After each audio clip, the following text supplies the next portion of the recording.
Hello there.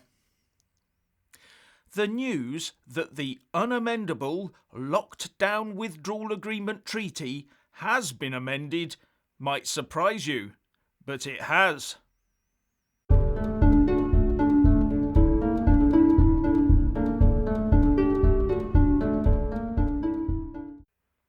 Firstly, please subscribe and like this video to give my channel a boost.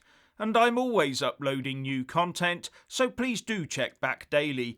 And a big thanks to my Patreon and PayPal supporters. How many times have we heard that the Withdrawal Agreement Treaty between the UK and the EU cannot be changed? It remains locked shut, says the EU. Well, believe it or not, the EU came forward in May and June with a set of proposed amendments to the agreement, and the UK okayed a few of them through the joint committee that Michael Gove co-chairs with the EU Commission Vice President Maros Sefcovic.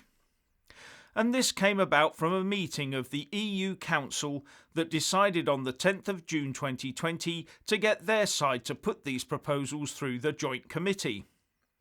So not as locked tight as some might have been led to believe.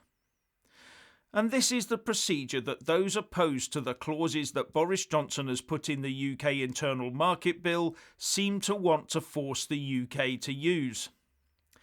But the powers to amend the treaty using this procedure are very limited in nature. Under Article 164(5) of the Withdrawal Agreement, the Joint Committee may, until the end of the fourth year following the end of the transition period, adopt decisions amending this agreement, providing that such amendments are necessary to correct errors, to address omissions or other deficiencies, or to address situations unforeseen when this agreement was signed, and provided that such decisions may not amend the essential elements of this agreement. Now, the 10 or so amendments that the UK agreed to are very minor and carry, as far as we're told, no consequences for the UK. And that's because most changes appear to be tidying up exercises, such as removing any reference to the year 2019, as we left in 2020. But the unamended version is still the one displayed on the .gov website. But the UK also, as far as the House of Commons European Scrutiny Committee is aware, refused to agree a dozen or so other changes, and these changes all involved the Irish Border Protocol. Part of those changes proposed by the EU was to add 8 more pieces of legislation that would apply to Northern Ireland only after the end of the Brexit implementation period.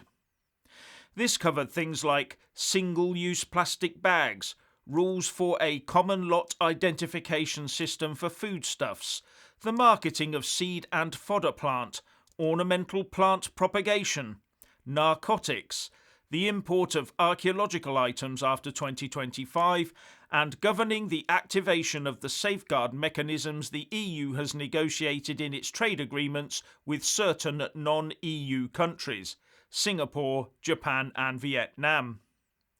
And looking at that list that Brussels tried to slide past us, you can see they could be quite far-reaching and intrusive where treating Northern Ireland as part of the UK and its internal market are concerned. And they look to me to be outside the scope that the Joint Committee could agree to anyway. On top of that, the EU also wanted to add 3 new explanatory notes into the protocol. These explanatory notes would clarify how to apply some of the EU rules that were already on the list for Northern Ireland alone.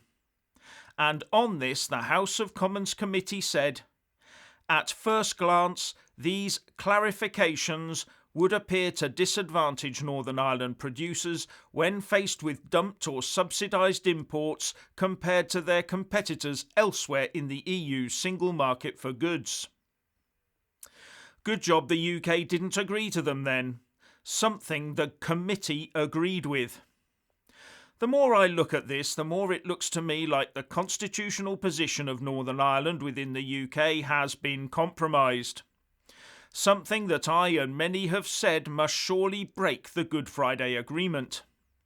But not only that, it also, in my layman's opinion, breaks UK statute law too.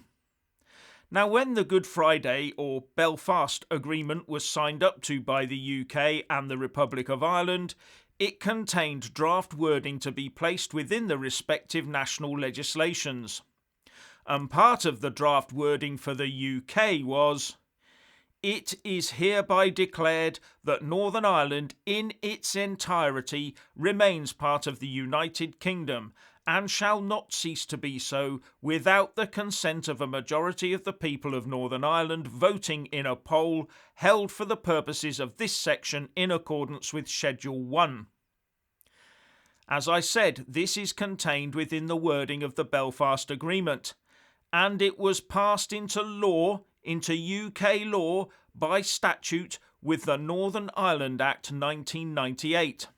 And in Section 1, under Status of Northern Ireland, it says those exact words.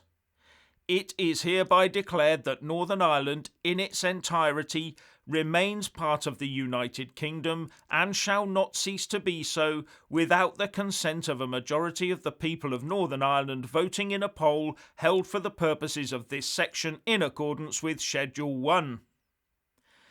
How can placing Northern Ireland under any other external control be consistent with the wording of that international treaty or with the wording of that Act of Parliament?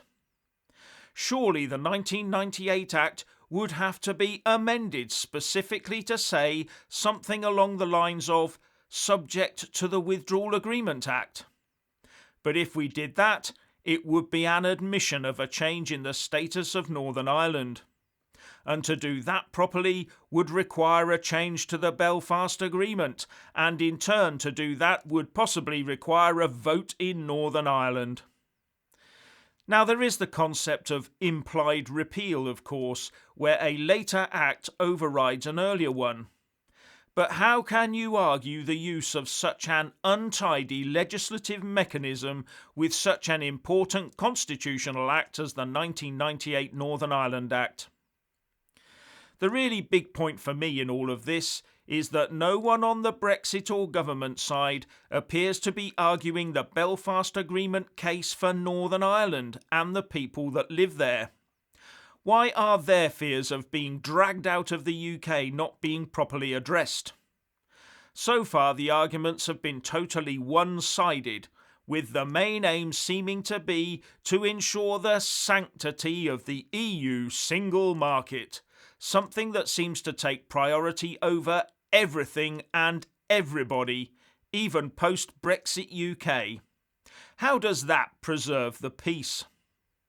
And it also shows me that on the pro-Brussels side here in the UK, they don't care what gets broken, as long as it's not the UK breaking EU law.